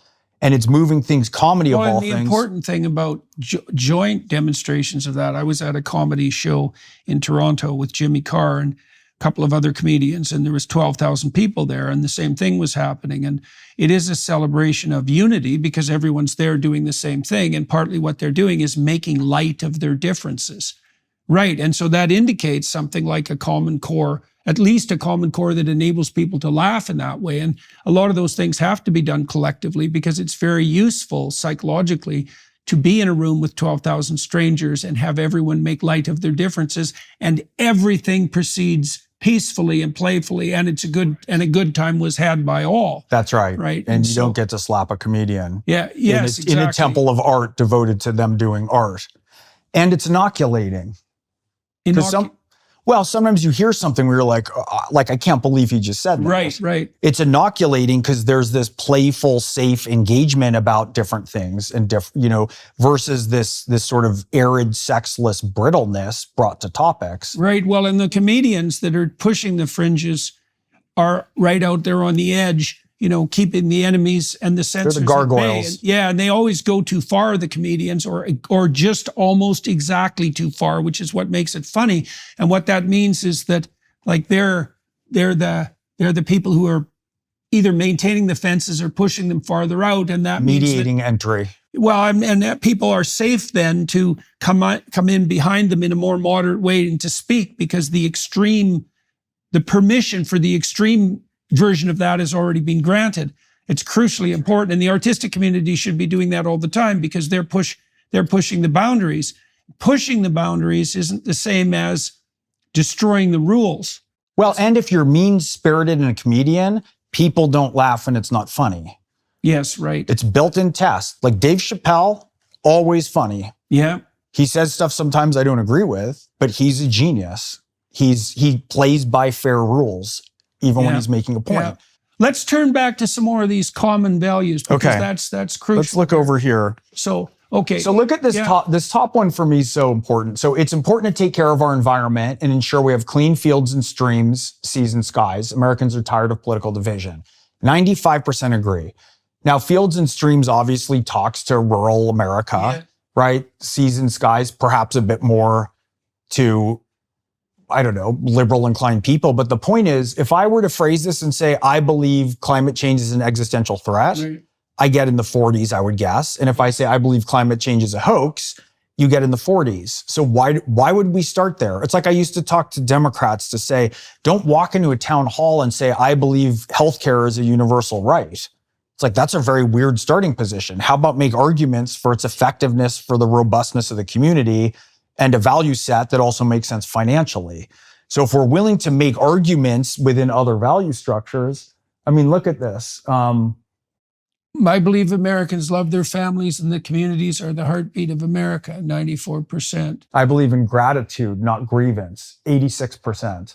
I believe in excellence, not mediocrity, 91%. Right, that's a crucial one. Look at the USA should have a sovereign border and immigration should follow the laws and be safe for everyone. 86% agree. So think about that when it comes to law. If we could start there, build consensus in a transparent way with fair negotiations for people back to their districts at home and states. I mean, there's so many things we can solve. Our greatest resources are people, and we should invest in rural and urban communities that have been left behind. 93% agree. There's ways that we can have interventions with communities that have been legitimately left behind by corruption and nonsense. There's smart ways to make investments that have measurable outcomes. And as long as we're willing... What the hell do you think happened exactly? Because, I mean, when I was a kid, which is getting to be a long time ago, I mean, one of the things that was absolutely remarkable about the United States, looking at it from a slightly paranoid Canadian perspective. Well, when I was a kid, the huge concern in Canada was that we were just going to become an American appendage, right? That Canadian identity would be subsumed into the US. And that actually is not what happened. The countries are more different now than they were when I was a kid, and Canadians don't obsess about that anymore. But one of the things that was absolutely remarkable about the US was its ability to agitate for that core set of values, for the American dream, for the melting pot, for the set of an overarching objective set of political ideas grounded in the liberal tradition that did unite everyone. And what made America great was exactly that ability to produce that shared central narrative. And you just saw it everywhere. It was implicit in almost everything that came out of American pop culture. It was implicit in the rock, even when it was protest oriented. It was implicit in the sitcoms. It was absolutely saturated everywhere. And I wonder what it was that, I guess I would point to the bloody universities and the English departments again, fractionating everything and fragmenting everything. And it's part of that postmodern assault on the main narrative. And look, we're also 2 generations away from the last nationally shared American catastrophe, which is World War II. Like, it's not a coincidence that the last Holocaust survivors are dying and the greatest generation is dying. We're far enough away, we floated far enough away from recognizing the true terrors of Marxism and communism and Nazism that they're sort of a memory. And I think we didn't keep pace. We didn't stay solidified enough. And there's a bunch of different ways we could go through what happened in the political system and gerrymandering and cameras in the chamber and in the House, right? And people spending more time at home rather than in DC, our politicians in shared communities when everyone used to live there. But we didn't keep pace with the technologies. We opened the door. It might be a consequence of something approximating the pathology of wealth, is that you have the luxury of tearing the world down to make it interesting. Absolutely, absolutely. And concentrating on the small divisions that plague you because you're so comfortable in your life, all things considered, right. that you can. And we're at an inflection point now where we can wake up that game is not a great game and set things right in ways that are long-term measurable and strategic and good for the American people across the boards. Right. So we talked about the fact that there is a core of shared values and ideals, and then there's a periphery that has to experiment with that. And then outside of that, there's the domain of the monsters, which would be the manipulators and the psychopaths who are warping both the center and the experimentation to gain on their own ground by their own terms in a way that's very hard on everyone else. And so now the practical question starts to become, how is it that we strengthen the center while maintaining that ability for creative exploration and keep the psychopaths and the bad actors at bay, right? First thing is we have to tack to shared American values. And we can talk about that in a minute of defining what they are, but that's a headline. What do Americans actually agree on and agree with? And that has to be about the process as well as particular political positions or cultural positions. And you think it's possible to do that effectively on the political side? I mean, because maybe you could make the case, the cold-blooded case, that if you're running a marginal campaign and there's only a few percentage of people that have to flip you over the edge, that you speak to the chronically disaffected identity groups to try to pull them on board. Like, can you make a reasonable case from a political strategic perspective for tacking towards the center? You said it worked with Harris and the DNC. Yeah, I think if we can have, I don't think we can look to our politicians as our saviors. I think we can look to them as flawed men and women figuring out what to do who are exposed to an enormous amount of insanity and corruption in a system. And if I think part of our job, Ayaan Hirsi Ali at ARC said that Western civilization is like this beautiful cut flower that's sitting on a table, and our job is to plant seeds. If we plant seeds and if we can fertilize the American landscape so that politicians can see that it is to their benefit to move to the center, which I think that can embolden them in their leadership. Well, it probably worked with Harris. I mean, part of what boosted her popularity as she took ascendancy, I believe, was an attempt to lay out more centrist concerns, right? She tried to divorce herself from the more radical fringes of the party. and the more radical positions. So the empirical evidence that such a thing can work is already at hand. Well, we know people are starving for it. People want solutions to their problems. People want to be able to have their neighbors back, right? They want to figure out to not have everything turned into, I mean, imagine growing up in this era where you're a 15-year-old kid in high school and you're expected to have an opinion on every single political matter or cultural matter or sexual matter. And if it's the wrong opinion, you're dead. It's impossible if your brain hasn't been sufficiently trained. We need to move back to disciplines within their own, like ethics that exist within fields. Like there's no reason why a college should be issuing a statement about every ceasefire agreement that happens around the world. They're endless. Why are we focusing so much attention on these specific things? There's no reason why every conversation that happens in schools, I shouldn't say every conversation, that's a big overstatement, but there's such a strong emphasis that is placed on sexuality and defining sexuality for kids in school, where they have to have all sorts of opinions to figure it out. It's a confusing topic to begin with. We know the basics of education that work. We can have schools return to being a purview of actually training children and students and young people for the world. That's a hierarchical boundary issue, right. So they have to keep the monsters out there. We've opened all the doors to psychopaths and foreign players, I think. Yeah. And the fringe hasn't been, so the fringe is starting to deteriorate and the center has all sorts of cracks in it. Right, and we have to remember with regards to the fringe that although the fringe is where all the useful experimentation takes place and the creative endeavor that's necessary to revitalize, there's a subset always of the fringe that is the pathological actors, right? And so, and that's a very difficult dancing job to allow for enough freedom. So here's a good example of that. America is more creative than Japan and has a much higher crime rate. Mm-hmm. Like those might be the same thing. Yeah. In fact, if you look at crime age curves and creativity age curves, they match perfectly, right? So that issue of handling the fringe is a very complex issue because you need that experimentation, but you have to differentiate the genuine experimenters from the people who are attempting to demolish the culture only to further their own positions. Yeah, and Pajot speaks so beautifully that the monster of the left, or the monstrous left, is too much hybridization, so it can't hold together, a gargoyle. And the monsters of the right are too much sameness. And so, the psychopathy of the fringe has a different effect that's self-cannibalizing and wild, that's Mao Zedong and Stalin, than the rigidity and increasing sameness of a cycle like Hitler, who's constantly... Okay, so merit and truth, not victim-oppressor narrative.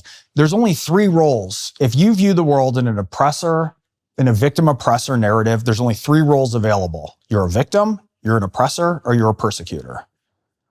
None of those are good roles. You can't ever get to a place of stability in that. If you're a victim, what do you want to be? A persecutor or an oppressor? Agency, yeah. Right. I mean, all those roles are unpalatable and they're designed to disintegrate and sever the fabric of a culture. So we need to get out of that way of thinking that's constantly dividing and analyzing and measuring and grouping. Well, that's why so much like classical religious practice, let's say, focuses on gratitude. It's because if you're focusing on what's good about the position that you're in and the opportunities that are in front of you, it stops you from falling into that vengeful, resentful victim category. And you see clearly, like that's a great example to dovetail with the Russian operatives who are painting Stars of David. The culture will move in the direction that it's nudged psychologically. So if what's starting to proliferate everywhere is hatred and grievance, that story starts to become the reality. If what we're permeating everywhere is merit and gratitude, and we know this is true in our own households, in our own jobs. Do you want to go work in a job where everybody is divisive and out for themselves and comparing? Or do you want to create just fail? The enterprise will just fail. And that's where a lot of countries in the West, in America, we're on the precipice of that. If we can't move to gratitude for what we have, we don't deserve to keep what we have. Well, and that gratitude isn't a kind of naivety about the past. That gratitude is a constant, unceasing attempt to identify positive opportunity in the midst of chaos and strife, and the understanding that that's a moral requirement, right? It's not the insistence that the world is just a rosy and positive place. It's the discriminating search for the kinds of spaces that enable you to take an opportunity and move forward in the future. And that highlights this moving forward issue too, how we move to peace and unity. 1% of people prefer to focus on addressing past injustices to achieve justice, compared to 57% who prefer to focus on solving current and future problems to move forward. Right, and that's a healthy orientation. Like that's a staggering finding. 1% is absolutely trivial. It's probably the percentage of the people who were confused about the question. So you said tacking to shared American values, merit and truth, rather than the victim oppressor narrative. Don't make demands that impinge on the rights and freedoms of others. So that's something like an ethos of responsibility. Historical gratitude, not grievance. And that's worth pausing on just for a moment. We talk a lot about our historic grievances, and anything in the world and anything that man is involved with is corrupt, whether that's going to be America or the Catholic Church. Like, you can pick anything and point to corruption because we're human beings. But we forget, I think, a lot of times, like, the level of gratitude. My primary identity outside of my individual identity is as an American. I have so much historic gratitude for America in its role in how it received my other identities. Like, as a Jew, America is incredible. And you could focus on, well, Roosevelt turned the ships around and he should have, during World War II, and he should have been better and he should have done this. But America went overseas, liberated the camps. When Jews were trying to get visas, even when Roosevelt was hedging, who opened up and got them student positions as professors or students were the historically Black colleges. We've had it, and when my grandfather went to college, there was quotas on Jews in medical school. When I went, there wasn't a trace of it. Mm-hmm. Like, America's been a dream. If you go and watch protests and vigils around Israel or around Jews, there's constantly American flags in it. And I think part of what we have to do within whatever group that we're in is not look as much back towards the things that we have grievance over, but to, even though some of them, I don't mean to dismiss grievance and I don't mean to dismiss trauma. And the only way to really eradicate it is through truth and reconciliation, which is a very different path than this kind of path. Mm-hmm. So I'm not saying that there's not address that needs to happen, but we have to, I think, in taking care of and shoring up our own communities, whatever they are and however they're defined, none of which are a monolith. Not Black communities, Hispanic communities, Jewish communities. There's Jews who have every opinion across the political spectrum. Yeah, well, there's certainly not a monolith of opinion in relationship to ethnic or racial identity. None. Obviously. And political orientation. It's like people who think like Hispanics and Blacks are one liberal. Of the reasons why it's such a foolish way of dividing people. Oh, it makes no sense. But if the groups, like for me as a Jew, just part of how I feel naturally is to look to all the shared American values that we have. And that to me is there's a lot of that's shared within the Jewish community. And I think that there's a emphasis on historic gratitude of what we've been given by America and what we have been allowed to give to America. Jews have given everything they have to America, and America has given everything back. It's incredible. It doesn't mean there's not anti-Semitism. It doesn't mean there aren't problems. I don't think there's an ethnic group for which that isn't true in the United States. That's exactly right. I mean, the contribution. That's exactly right. The contribution of the Black community to American culture is absolutely staggering. America is not America without the Black community. It's interwoven from the beginning. Like music, for example. Oh my God, and intellectual thought. I mean, soul, and poets, and political leadership, and moral leadership, and spiritual leadership, and I mean, look, I grew up reading Langston Hughes and Ellison and Richard Wright, and it's stitched into the narrative. But all I can speak about in terms of where I think we should. So this is a tilt, I would say.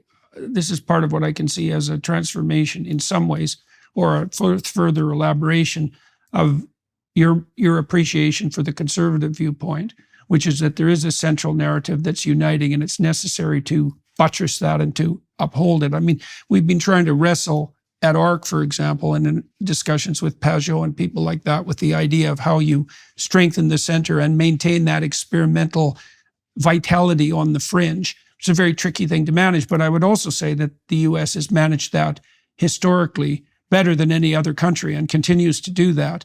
And thank God for that. Like, seriously, thank God for that. That's part of how we are the world looks to America. It's partially because of that. Yeah, definitely. Because we have integrated the best of every community. We have the most integrated, pick a category, Ethiopian, Muslim, Arab, Jewish. It's everyone can be part of this fabric. Everyone is allowed to participate. You saw that particularly, I would say, exemplified in the case of what's happened with Indians in the tech industry. I mean, I don't know where do Indian Americans rank in terms of net income? Is it number one? It's I think so. Right? I think they're number one, and by quite a substantial margin. And so that's a really good example. I mean, I watched that massive influx of extremely bright Indian engineers, in particular, into Silicon Valley, and that was part of what helped Silicon Valley thrive like mad and produce the absolute economic miracle that constitutes Silicon Valley. And then all that money got dumped back into India, so interestingly, and then India itself started to thrive like mad. I mean, it's such a great model. And that's a very recent example of very high level of immigrant success. You see the same thing with Nigerian Americans, for example. Oh yeah, Nigerians are amazing. Yeah. All right. So we have a roadmap in civil rights for how we handle disagreement and protest. We don't have to reinvent the entirety of the wheel of determining how that functions. But right now, the difference is we have this incredibly accelerated rate of tech propagation and mind control. So we need some new measures. So what can we do? I wanted to focus on a few things that are concrete. What is an agreed upon shared American value set? Equality of opportunity, not equality of outcome. And the more the first gets corrupted, the more temptation there is to push for the second, right? So a lot of people have pulled up the ladder behind them. Well, one of the things we should focus on very briefly with regards to equality of opportunity too, is that we have to understand that opening the door to opportunity for everyone, it's very good for the individuals involved, but you could make a sociological case that that's not the fundamental issue. The fundamental issue is you want to open the doors on the equality of opportunity side because you want the broad culture to be able to benefit from the specific contributions of the most able people. And any arbitrary barriers are going to forestall that, are going to work against that. Like the reason that you want extremely intelligent, hardworking, creative kids at Harvard isn't so they can have stellar careers. That's part of it and good for them. That's not the issue. The issue is you want to educate those people like mad because they're going to produce products that are so useful for everyone else that if those particular people have a few privileges along the way, that's just fine. So equality of opportunity is the best sociological solution as well as the best psychological solution. When I was there as an undergraduate, one of the first things they told us, they gathered everyone in Seaver Hall and they said, you're going to learn more here from your classmates than from your professors. And I thought that was, a silly kind of old saw that and it's absolutely true. And that cohort, which was, people all over the world, people all over the country. And it was incredible in terms of the strengthening of one's mind to see people from every reach of America internationally, all trained up under a joint narrative, that's continuing friendships across different states of being, every single kind of group. Merit-based selection is the best way to ensure that. So we know, for example, that the alternative to merit-based selection historically has been dynasty and nepotism. Mm-hmm. And there's no productivity in dynasty and nepotism because it means that, your right to a position is determined by your birth, by your state of birth. It has nothing to do with your competence. You do get good China, though. Yeah. Well, right. All right. So gratitude, not grievance, rule of law, pursuit of truth, focus on outcomes. Reality is where ideology goes to die. That's something I wrote and taped to my wall. If you're solving solutions with measurable outcomes, look, there's a lot of libertarianism has crept into my worldview much more as I've pursued things. Yeah, right? Measure something not by its intentions, but its outcomes.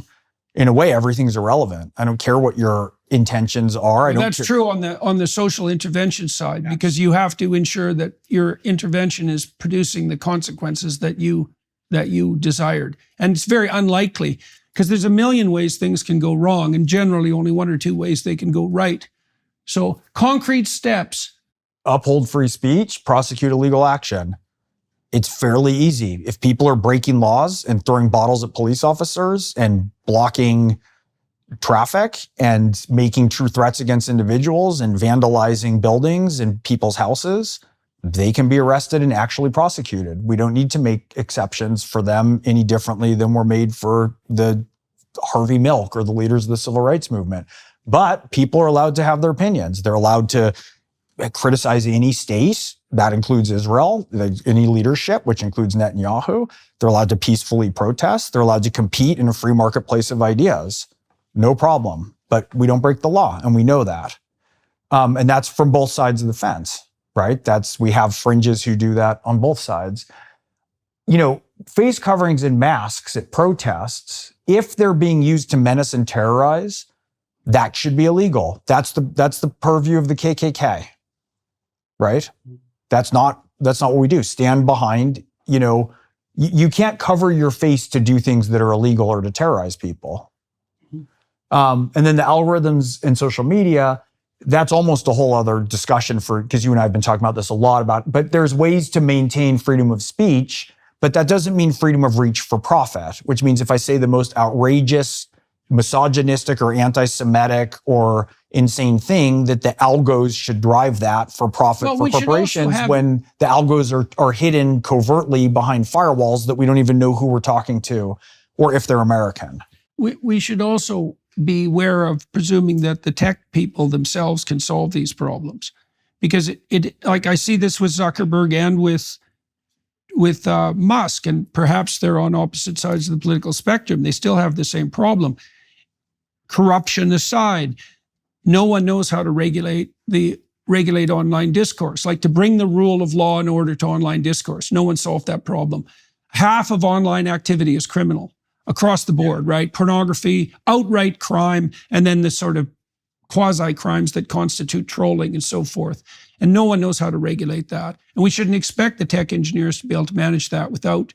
But there's, as you've said, and we've discussed, there are some concrete steps we can make. One of them is we need transparent algorithms to know if 60% of the people who are screaming about anti-Semitism and encouraging it are Russian bots. Right. That's a good thing to know. Right. That's not a freedom of speech issue. Distinguish the human actors from the non-human actors. And you discussed if you're anonymous and don't want to stand behind your words online, you don't need to be censored. There's a whistleblower issue, but you could certainly be in a second tier of comments below an interface of people who are willing. That's not much different than stopping masking, because online anonymity is the virtual equivalent of masking, right? And the other thing is that you pointed to quite sanely is everything to some extent needs some degree of human intervention.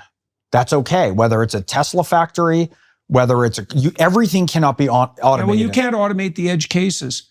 You can't. That's actually what consciousness itself is for. Yes. Right? Because as we can transform something into an algorithm, neurologically speaking, it's unconscious. Yes. Right? We transformed regulating our heartbeat into an algorithm. You're never conscious of that.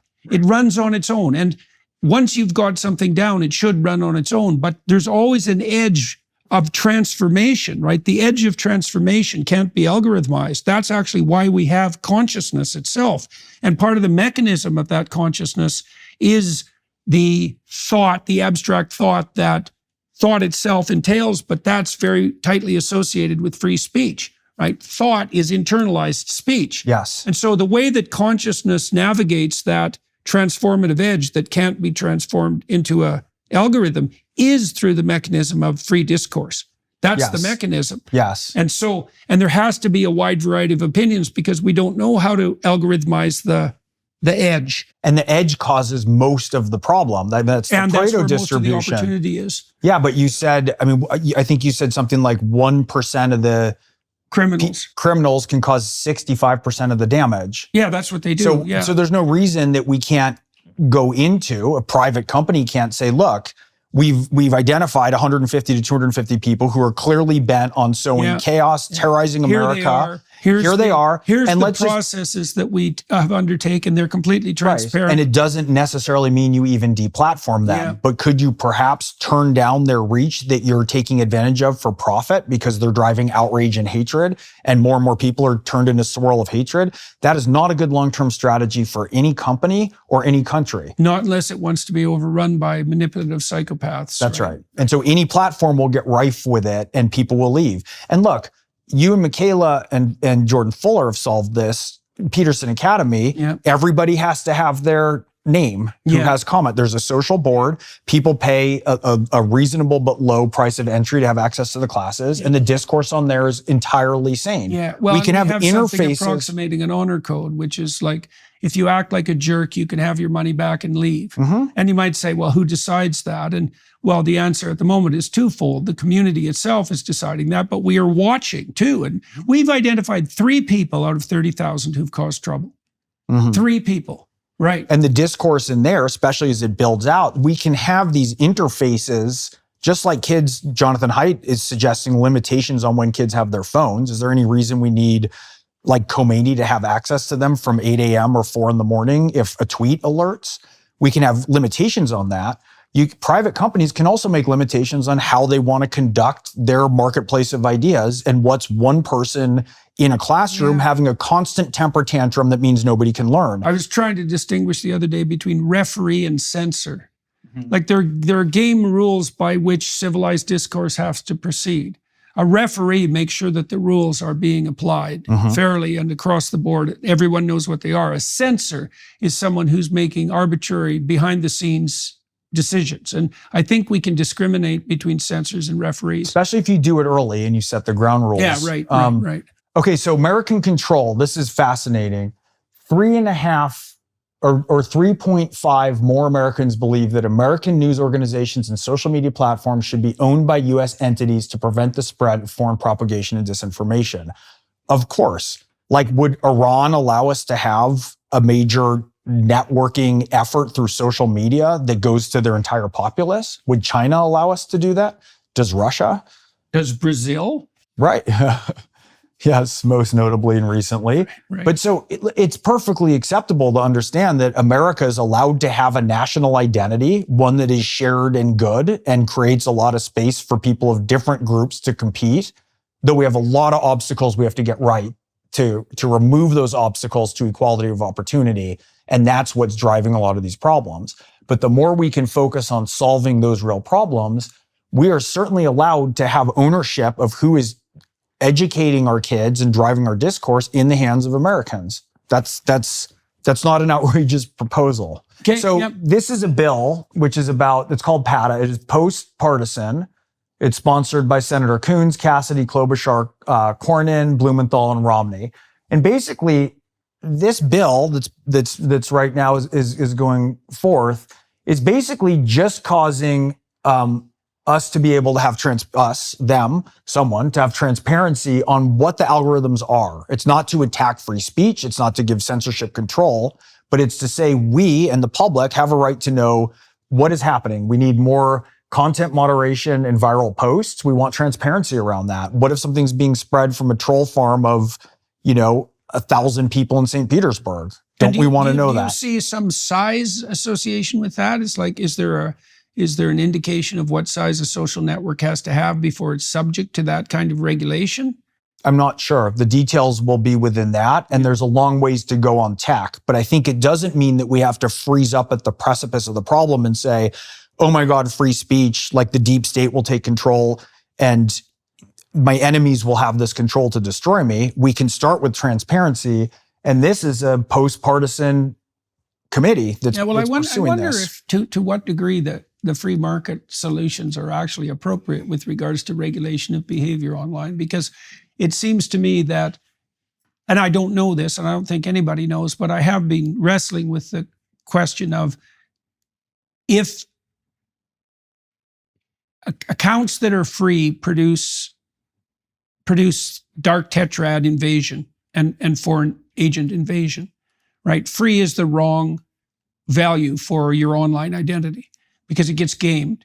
And so, could there be Russian bot farms if every account cost $40 a month? Mm-hmm. Or would it become instantly economically untenable, right? Free is, the problem with free, as far as I can tell online, is that your attention is valuable. So free is the wrong amount of money to have to pay to get access to it. It's not right. It's not an indication of the actual underlying reality. And it doesn't work to say, I'm mad at experts or corrupt members of this institution or this party, so all information should be equal. That's not a solution for that. Yeah. We have to be able to moderate and negotiate between sensibilities of people with different personality structures, high trait openness and high trait conscientiousness. Whether you want to call that liberal and conservative, it doesn't matter. But there's a reason that all humans have this across an evolutionarily selected or God-given, however you want to view it. There's a reason we're distributed across this trait structure. It's selected for, it's given so that we can contend with each other and move forward reasonably. And right now, we don't have trained young minds. We have a lot of problems and holes in discourse. We have a lot of people captured by mind control. We can have a whole conversation about why these are actual cult mind control methods and techniques being used.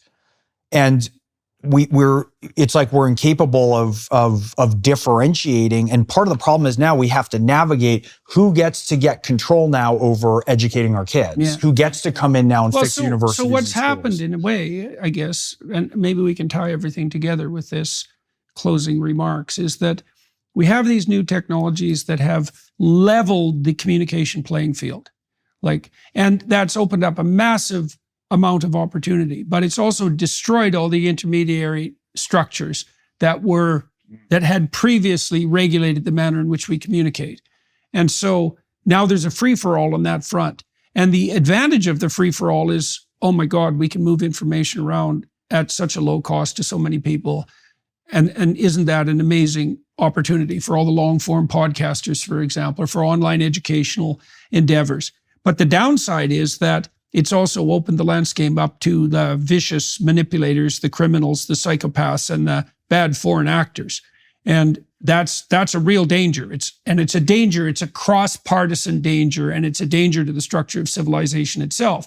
Not only because of the foreign influences, which is akin to war in the virtual realm, but also because the criminals and the psychopaths and the dark tetrad types, they thrive in chaos and they want to sow it, and they do that only for themselves. Right. And that's the perennial human landscape, isn't it? Is that, your culture has to be centered around some shared structure of values. And you're going to need experimentation at the fringes to keep that vital.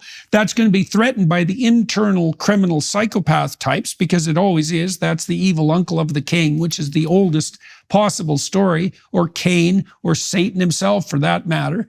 Right, the eternal threat of the pathological. And then you have the threat of the foreign invader, which is exactly the same thing that's playing out in the virtual landscape with regards to the information wars that are being conducted by Iran and by Russia and by China. The only mediation that I see it for this is we have to have some kind of return to the institutions that could, as much as we are angry or disgusted by various levels of corruption and capture through them, and it's infuriating, if we don't have the institutions, we don't have the structures in place to hold wild, brilliant personalities or psychopaths in order, that we're conducting it like an orchestra, that America can continue to be America. We can't just throw them out. So it's a return to first principles, and you're identifying that to some degree by what everybody agrees on. Mm-hmm. And then there has to be something approximating a reinstitutionalization of those first principles, both politically and technologically, so that the core is strengthened. And we know how to do that. That's really the optimistic side of what you've been investigating, is that the center is actually there. It's vital. Its principles are correct, and it could hold. Yeah, and we should water that, not the vines strangling it. Right. Do you want to just talk about this documentary very briefly? Yeah, and then we'll fold up. The Iranian community in the diaspora are spectacular. From minute one, part of what I noticed was the moral clarity and the dignity and the strength of when Iranian voices were discussing this from all sorts of backgrounds and all sorts of religions.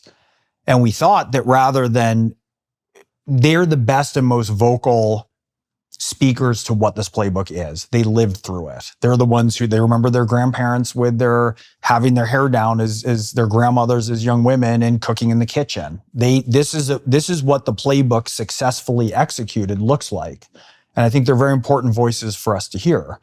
And so we got together and produced this documentary with that direction. And we interview a series of people to lay out and describe their background, the history of the revolution, and what they're seeing here, and what is a familiar playbook, and also where that playbook leads when it is successfully executed. And so we thought that's a good sort of case study to be able to close out on, to see this is a cautionary tale for where we're going to go if we can't tack our way back towards the reasonable center, where 80 to 100% of Americans are waiting to be received, and to vote and to move forward and devote their resources together to investing in and fixing America and the highly complicated problems that we have. And where can people follow Us, the Story? We're on X, Instagram, and YouTube, and we've been banned by TikTok. Right. Well, congratulations on that front. You must be doing something right. So, okay, so that's Us, the Story. Right. So I think for everybody watching, listening, I'm going to talk to Gregg on the Daily Wire side behind the paywall there. I think about the manner in which his political views has shifted over the last decade. Really? Something like that. So let's walk through that story. Your attempts to pull the Democrats to the center, the successes and failures in that regard, your adoption, maybe, or your integration of some more conservative and, you said, libertarian views, how that's transformed, and we can have a discussion about that, and I can do the same. And so Gregg and I have been engaged in a discussion for a long time, often on quite radically different partisan perspectives. You know, that's varied as the years have gone by, but it'll be useful and interesting, I think, to delve into that, and also to talk through more the issue of, well, say, righting the ship on the Democrat side and trying to pull people to the center versus mounting an all-out assault on the Republican side to push the Democrats into a corner so that they're required to do that, because that's been a continual conundrum for me, ethically and practically. And so, anyways, you can join us on the Daily Wire side for that, and that would be much appreciated. Thank you to the film crew here today in LA for making this possible. And Gregg, it's always a pleasure to talk to you. And well, onward and upward with regards to Us, the Story, and the attempt to, what would you say, push back against the psychopaths and the bad foreign actors, and to strengthen the center and to rectify some of the informational imbalances that are warping the culture online, particularly in relationship to young women and TikTok. So thank you very much, sir. Thank you. Thanks for the discussion.